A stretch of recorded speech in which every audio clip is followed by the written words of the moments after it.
Hello good evening every student. आज बच्चों मैं बहुत दिनों बाद आपके सामने आया हूं और एक वीडियो अपना शेयर कर रहा हूं।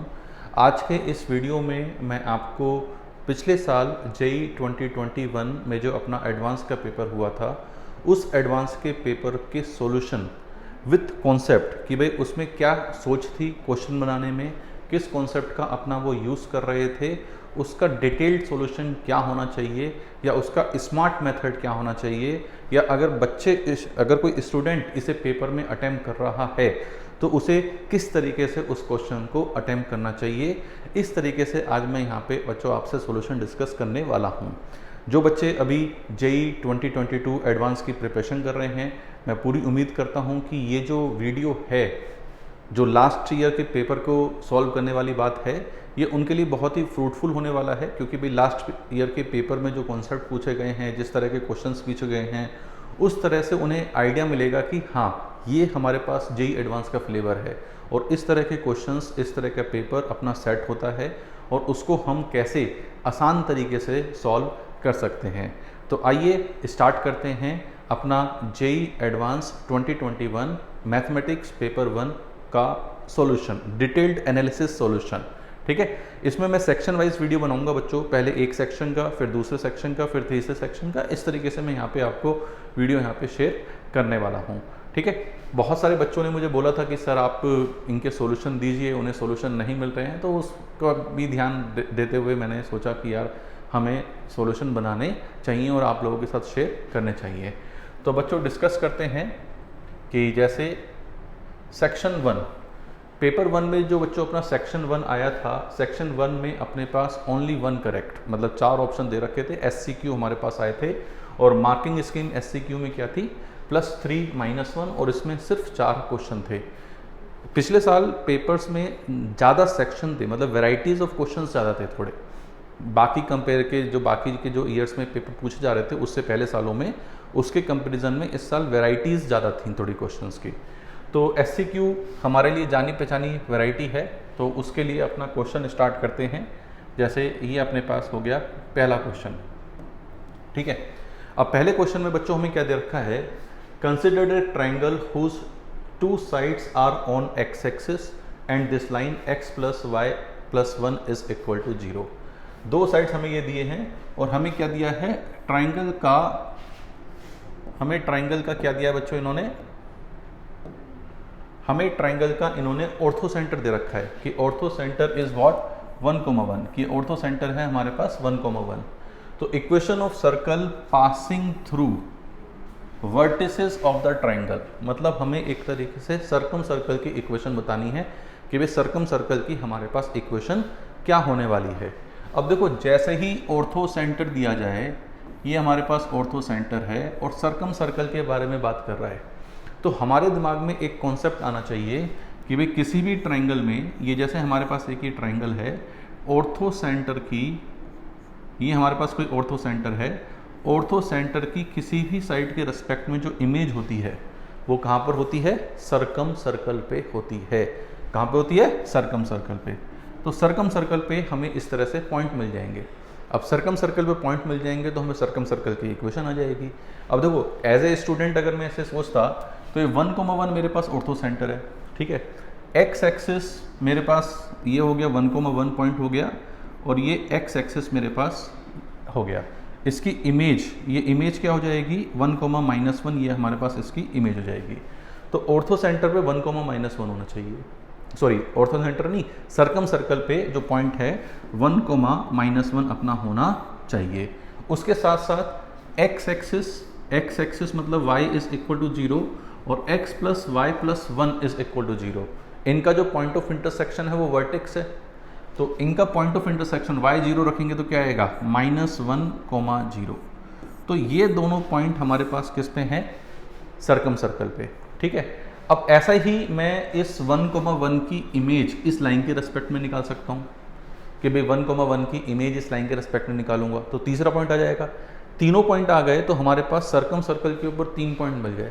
सर्कम सर्कल के ऊपर 3 पॉइंट मिल गए तो हम सर्कल की इक्वेशन निकाल सकते हैं, आराम से निकाल सकते हैं कि 3 पॉइंट से पास होने वाले सर्कल की इक्वेशन क्या होगी। लेकिन पेपर में इतना सब करने की जरूरत नहीं है, पेपर में जैसे ये 2 पॉइंट आ गए -1,0 और 1,-1। अब ये देखो फटाफट कौन कौन से ऑप्शन इन्हें सेटिस्फाई करते हैं। जैसे -1,0 देखें तो -1,0 इसमें सेटिस्फाई करेगा क्या, ये हो जाएगा 1 + 3 नहीं करेगा भाई, ये नहीं करेगा। ठीक है, -1,0 इसे करेगा क्या, अगर मैं 0 रखता हूँ -1,1 इसे -1,0 इसे कर रहा है अभी। ठीक है, इसका मतलब ये नहीं आंसर हो गया, लेकिन अभी कर रहा है। -1,0 इसे भी कर रहा है और -1,0 इसे भी कर रहा है, मतलब तीनों को -1,0 कर रहा है। इसी तरह 1,-1 देखें, पहले वाले को तो चेक ही नहीं करना। 1,-1 देखें तो ये हो जाएगा 1, ये हो जाएगा 1, ये हो जाएगा +1 और ये हो जाएगा -3, तो इसको सेटिस्फाई कर रहा है, इसमें डबल टिक आ गया अपने पास। इसी तरह 1,-1 इसमें चेक करें तो 1,-1 ये इन दोनों का सम क्या हो जाएगा 2, ये हो जाएगा -2 -1 नहीं कर रहा। ठीक है, इसी तरह 1,-1 इसमें चेक करें 1 1 2 और +1 -1 नहीं कर रहा है ना। तो हमारे पास आंसर क्या हो गया, ऑप्शन नंबर बी, मतलब बिना सही आंसर निकाले भी हम इस क्वेश्चन के आंसर तक पहुंच सकते थे। ठीक है, तो ये हमारे पास क्वेश्चन नंबर 1 हो गया। इस सेक्शन में जो दूसरा क्वेश्चन था वो अगेन काफ़ी लड्डू क्वेश्चन था, मतलब it's a very laddu problem. इस लड्डू प्रॉब्लम में ये हमें एक रीजन दे रखा है और इस रीजन का हमें एरिया निकालना है। अब देखो रीजन में y दे रखा है 0 से 1, x > 3y, x + y > 2, ये एक हमें रीजन डिफाइन कर रखा है। ये आजकल एक ट्रेंड चल गया है इस तरह से क्वेश्चन देने का। ठीक है, तो फटाफट करो कि भाई इनकी लाइंस बना लो, ये जो भी दे रखे हैं। तो जैसे ये हमारे पास x कहाँ से कहाँ तक है, 0 से 9/4 के बीच में है, तो 0 से 9/4, ये 9/4 हमारे पास पॉइंट हो गया 9/4 कि यहाँ से x 0 से 9/4 के बीच में है। ठीक है, x + y > 2, y 0 से 1 के बीच में है, तो y 0 से 1 के बीच में है, ये मान लो ये 1 वाली लाइन हो गई, ये 1 वाली लाइन हो गई अपने पास, ये 1 वाली लाइन हो गई कि y = 1 वाली लाइन ही हो गई। ठीक है, इसी तरह x + y > 2, x + y = 2 अपने पास ये लाइन हो जाएगी कि x + y = 2, ये अपने पास लाइन हो गई। ठीक है, अब x + y = 2, ये पॉइंट क्या होगा 2, ये पॉइंट कितना होगा 2, तो x + y 2 से बड़ा हो मतलब इस लाइन के इधर, इस लाइन के इधर वाला रीजन होगा कि भाई इस लाइन के इधर हमारे पास ये रीजन आएगा। उसके बाद लाइन है हमारे पास y ≤ x/3। अब देखो y ≤ x/3, y x/3 ये एक ओरिजिन से पास होने वाली लाइन होगी। y x/3 से छोटा है, मतलब इसके नीचे, मतलब इसके नीचे। अब यहाँ पे x/3 में अगर मैं x को 9/4 रखूँ तो ये हमारे पास कितना हो जाएगा 3/4 हो जाएगा, मतलब ये लाइन कुछ इस तरह से जारी होगी।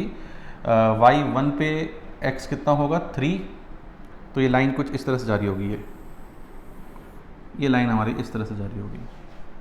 तो इस लाइन के नीचे, इस लाइन के ऊपर, इसके इधर, इसके ऊपर, मतलब ये रीजन आ गया बच्चों अपने पास, ये रीजन, कि भाई इस रीजन को हमें आइडेंटिफाई करना है कि ये रीजन हमारे पास क्या होगा, what should be the area of this region, कि भी इस रीजन का हमारे पास एरिया क्या है। अब देखो इस रीजन का एरिया इंटीग्रेशन से निकाल सकते हैं, ये क्वाड्रिलेटरल है, क्वाड्रिलेटरल से निकाल सकते हैं, तो इस रीजन का एरिया हम जैसे मर्जी चाहें वैसे निकाल सकते हैं। मतलब देयर आर मैनी वेज कि भाई इसे निकालने के हमारे पास काफ़ी सारे अलग अलग तरीके हो सकते हैं। जैसे y x/3 है, x 9/4 था, तो ये हो जाएगा पॉइंट क्या 3/4, y कोऑर्डिनेट, ये हमारे पास क्या हो जाएगा 3/4 कि दिस, हाँ दिस विल बी 3/4, मतलब ये हाइट जो है, तो ये जो पॉइंट है इस पॉइंट के कोऑर्डिनेट होंगे 9/4, 3/4।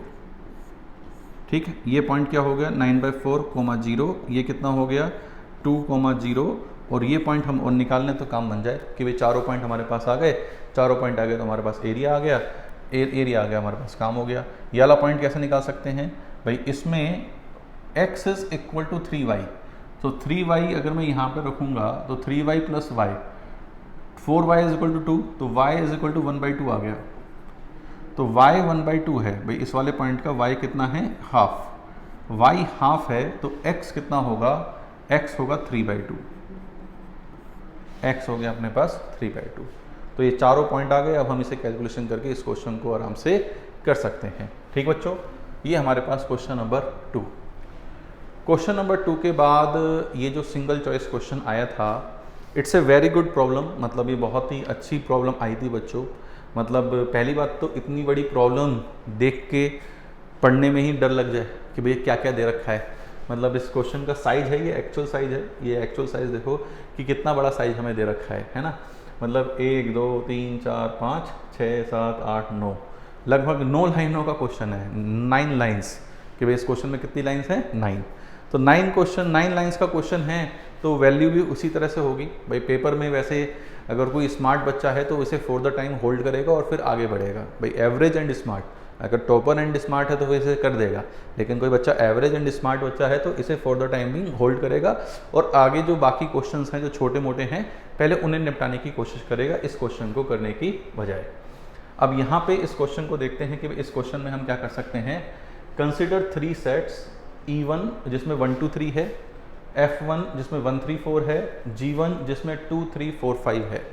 ठीक है, ये हमें 3 सेट दे रखे हैं। 2 elements are chosen at random without replacement from the set E1। ये भाई इस E1 से अपने पास 2 एलिमेंट चूज किए गए कि भाई E1 से 2 एलिमेंट चूज कर लो।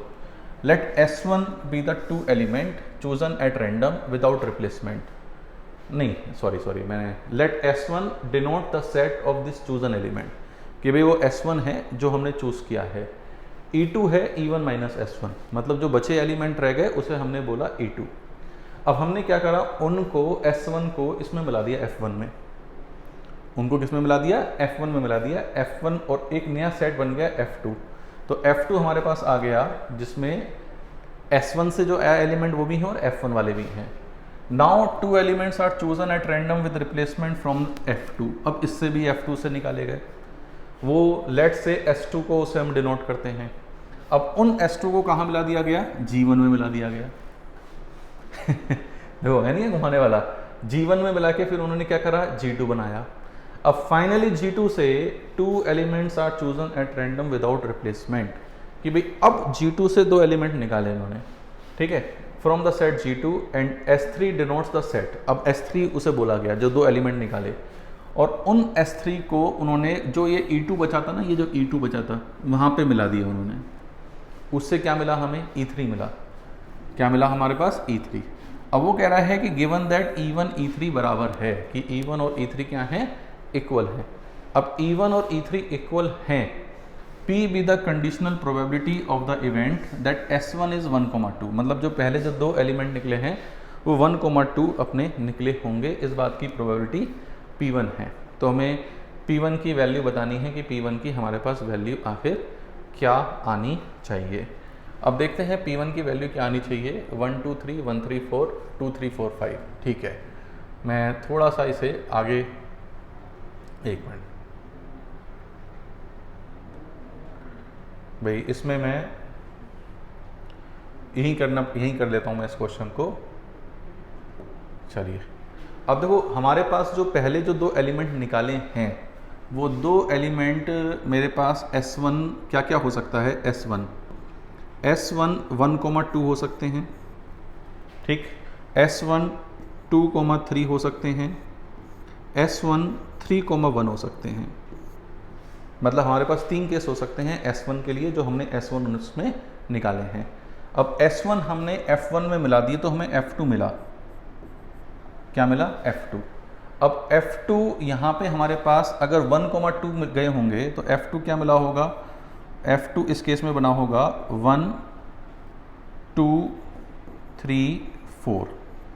अगर 2,3 गए होंगे तो क्या मिला होगा, ये भी वापस 1 2 3 4, और 3,1 गए होंगे तो ये रहा होगा 1 3 4। ठीक है, अब यहाँ से भी 2 एलिमेंट गए और 2 एलिमेंट G1 में मिलाया हमने। ठीक है, अब 2 एलिमेंट जो G1 में गए हैं और वापस फिर G1 से 2 निकाले हैं, और जो इसमें वापस ये बराबर होना चाहिए। मतलब अपने पास E3 होने के लिए, E1 E3 बराबर होने के लिए कि S1 S3 के बराबर होना चाहिए, कि S1 should equal to S3। अब S1 S3 के बराबर होना चाहिए, तो ये हमारे पास आ गए। अब यहाँ पे हम जो 2 एलिमेंट निकाल रहे हैं, देखो यहाँ पे सिर्फ G में 2 3 4 5 सारे हैं, G में सिर्फ एक 1 एलिमेंट नहीं है। तो 1 के लिए चक्कर पड़ेगा बस, और किसी के लिए चक्कर नहीं पड़ेगा। तो यहाँ से एक एलिमेंट 1 निकले और दूसरा एलिमेंट कोई भी निकल जाए, उससे फ़र्क नहीं पड़ता, एक 1 निकले एक दूसरा कोई भी निकल जाए। ये S2 के लिए बात कर रहा हूँ मैं, किसके लिए बात कर रहा हूँ? S2 के लिए, क्योंकि 1 और X निकलेगा तभी G1 हमारे पास क्या होगा, G2 हमारे पास क्या होगा, 1 2 3 4 5 बनेगा, और तभी हम यहाँ से भी क्या निकाल पाएंगे, S3, और जो S3 क्या होगा, 1,2 होगा। कि भाई यहाँ से 1,2 निकले, 1,2 F2 में आए, यहाँ से 1 और कोई एक एलिमेंट निकला, 1 और कोई एलिमेंट इसमें गया, फिर वहाँ से 1,2 ही वापस बाहर आए, तब हमारे पास ये E1 और E3 इस केस में बेटा जी बराबर रहे होंगे। यस। अब यहाँ पे भाई इसकी प्रोबेबिलिटी क्या होगी, 1,2 पहले इससे निकले, 1,2 भाई 3 एलिमेंट हैं, 3 में से 2 एलिमेंट लेने के तरीके कितने होंगे, 3C2 मतलब 3, और 1,2 लेने के वे कितने होंगे, 1, तो ये हो गया 1/3। ठीक है। अब 1,2 इसमें मिल गए होंगे, इससे 2 एलिमेंट निकले जिसमें एक 1 हो, इसमें एलिमेंट कितने हो गए, 4, 4 में से 2 एलिमेंट लेने के कितने हो गए, 4C2 विच इज 6। अब एक तो 1 हो, बाकी कोई भी हो, एक तो 1 हो और बाकी कोई भी हो, बाकी कोई भी हो तो 1 तो 1 ले ही लिया, बाकी जो अगला एलिमेंट है 2 3 4 कोई सा भी ले सकते हैं, तो उसके हो गए 3 तरीके। ठीक है।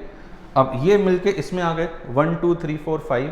अब इसमें से 1 और 2 निकले, भाई इसमें से हमारे पास क्या निकले, 1 और 2, तो 5 एलिमेंट हैं, 5 एलिमेंट में से 2 एलिमेंट लेने की प्रोबेबिलिटी अब क्या होगी, 10, और 5C2 total number of ways होंगे, और 1,2 आए तो वो होगी 1/10,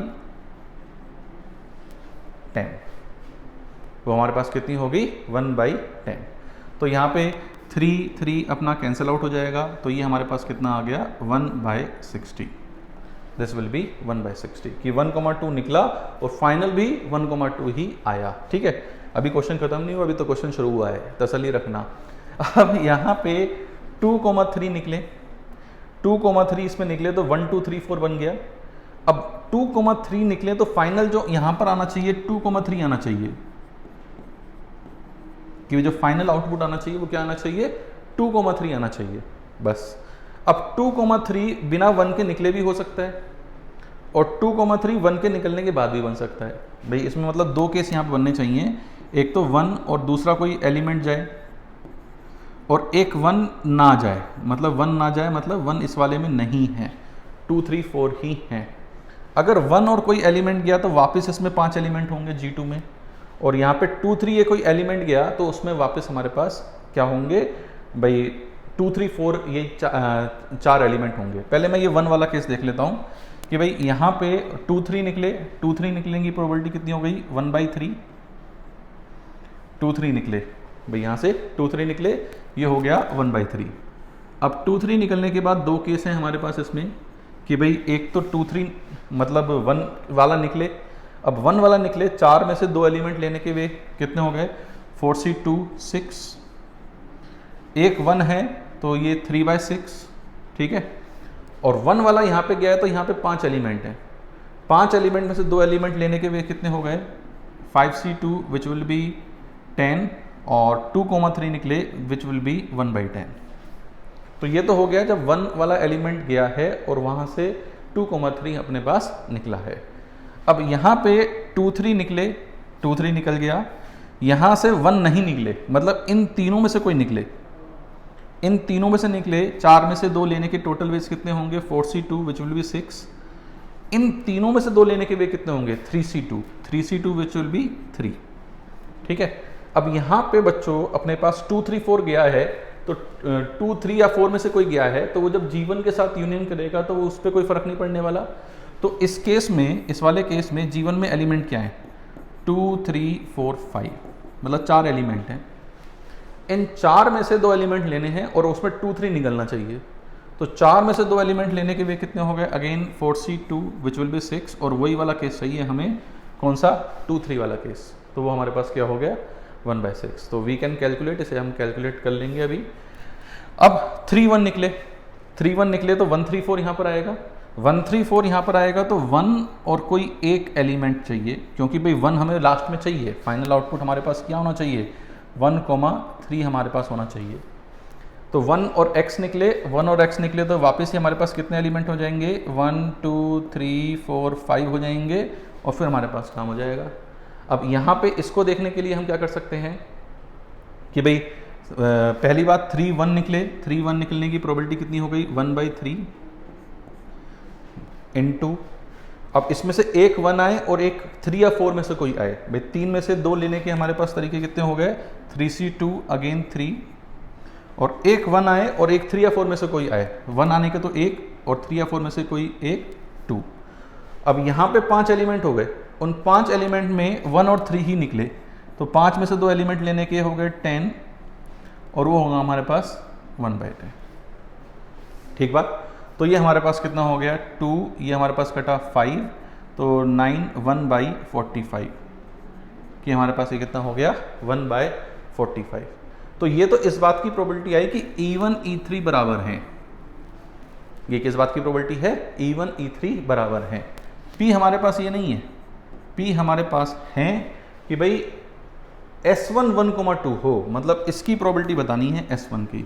तो हमें एक बेस थ्योरम से पता है कि 1/60 अपॉन 1/60 प्लस, इसको हम कैलकुलेट कर सकते हैं कि भाई ये हमारे पास कैलकुलेट हो जाना चाहिए, ये हमारे पास कैलकुलेट हो जाएगा, कैलकुलेट होके से यहाँ लिख देंगे और जो भी कैलकुलेशन होगा, और प्लस ये हमारे पास 1/45, तो भाई इसे आप कैलकुलेट कर लीजिएगा कि भाई हमारे पास ये कैलकुलेट होके कितना आ रहा है। भाई हम इसे कर सकते हैं, ये हो जाएगा 1/2 1/20, ये हो जाएगा कितना 3 2, तो 1/20 प्लस 1/12 इंटू 1/3, 1/20 प्लस 1/12 इंटू 1/3, तो इसमें हम क्या एलसीएम ले सकते हैं, ये हमारे पास 60 हो जाएगा, तो 12 3 और ये 3 + 5, ठीक है, इसे हम कर सकते हैं भाई।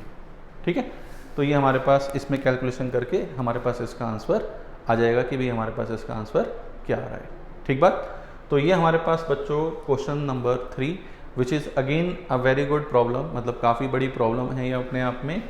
उसके बाद बच्चों आगे बात करते हैं क्वेश्चन नंबर 4। क्वेश्चन नंबर 4 ये कॉन्सेप्चुअली बहुत अच्छी प्रॉब्लम थी, कॉम्प्लेक्स नंबर की प्रॉब्लम है, मतलब इसमें कॉन्सेप्ट यूज़ किया गया है, मतलब इसमें जैसे पिछले वाले क्वेश्चन में कॉन्सेप्ट भी था, कैलकुलेशन भी थी, यस और नो, ठीक, लेकिन इस वाले में क्या है, सिर्फ और सिर्फ कॉन्सेप्ट पे ध्यान दिया गया है। जैसे θ1 θ2 θ पॉजिटिव नंबर दिए हुए हैं और हमें उनका सम जो है, उनका सम हमें कितना दिया हुआ है, हाँ उनका सम हमें, एक मिनट, उनका सम, हाँ उनका सम हमें क्या दिया हुआ है, उनका सम हमें 2π दिया हुआ है। Z1 हमें दिया हुआ है e⁻i⁴ और Z के हमें दिया हुआ है ZK -1 इंटू e⁻i⁴, मतलब Z2 एक तरीके से क्या होगा, Z2 is equal to Z1 e⁻i⁴ नहीं θ2, कितना होगा θ2, ये होगा हमारे पास। ठीक बात। अब यहाँ पे Z1 का मॉडुलस 1 है, Z2 का भी मॉडुलस 1 होगा, सबके मॉडुलस 1 होंगे, तो सबके सब एक सर्कल पे होंगे, उस सर्कल की रेडियस कितनी होगी 1। अब सर्कल की रेडियस 1 होगी, मान लो ये अपने पास Z1 है जिसका आर्ग्यूमेंट कितना है θ1, ठीक है, तो Z2 Z1 से कितना आगे है θ2, ये रोटेशन थ्योरम से है। Z3 कितना आगे है, ये Z3 हो गया, Z3 कितना आगे है θ3। इसी तरह करते करते करते करते हमारे पास सर्कल बनेगा और ये हमारे पास Z10 होगा और Z10 Z9 से कितना आगे होगा θ10। θ1 θ2 θ10 का सम 2π दिया हुआ है, इसका मतलब ये पूरा सर्कल कंप्लीट हो रहा होगा, मतलब ये Z1 Z2 Z3 ये हमारे पास किसी 10 साइडेड पॉलीगन के वर्टिसेस होंगे, ये वर्टिसेस होंगे। ठीक बात। अब यहाँ पे P स्टेटमेंट क्या दिया है, पी स्टेटमेंट दिया है कि मॉड Z2 माइनस Z1 मतलब ये length plus Z3 minus Z2 मतलब ये लेंथ, इन सब का सम मतलब इस पॉलीगन की साइड्स का सम 2 पाई से छोटा है। अब देखो पॉलीगन की साइड्स का सम इस सर्कल की सर्कमफ्रेंस से कैसा होगा, छोटा होगा। सर्कल की सर्कमफ्रेंस कितनी होगी 2 पाई r, r कितना है 1, तो 2 पाई से छोटा होगा। बिल्कुल सही बात है भाई ये तो। यस, दूसरे की बात करते हैं। अब देखो यहाँ पे Z1 square minus Z2 square के बारे में बात करा है, तो इसे हम लिख सकते हैं Z2 plus Z1 into Z2 minus Z1, ये लिख सकते हैं। यस, अब यहाँ पे Z2 प्लस Z1 का मॉड,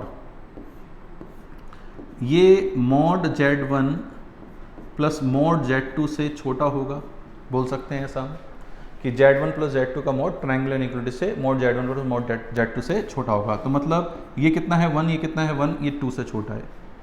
तो mod of Z1 plus Z2 2 से छोटा है, तो इस पूरे का mod 2 times mod Z1 minus Z2 से छोटा है। बोलो हाँ है ना, कि भाई Z1 प्लस Z2 का मॉड 2 से छोटा है तो उसकी जगह 2 लिख दिया। तो एक तरीके से हमारे पास क्या हो गया कि mod of Z2 square minus Z1 square is less than equal to 2 times mod of Z2 minus Z1। ठीक बात। इसी तरह हम इसको लिख सकते हैं कि mod of Z2 square minus Z3 square minus Z2 square is less then 2 times Z3 minus Z2। इन सब का सम करेंगे तो ये किससे छोटा है 2 पाई से। 2 पाई का 2 कर दिया 4 पाई, तो ये किससे दे रखा है 4 पाई से छोटा दे रखा है। मतलब P स्टेटमेंट भी सही है और Q स्टेटमेंट भी सही है। बोथ स्टेटमेंट्स आर ट्रू, कि दोनों स्टेटमेंट्स अपने बच्चों यहाँ पे सही हो गए।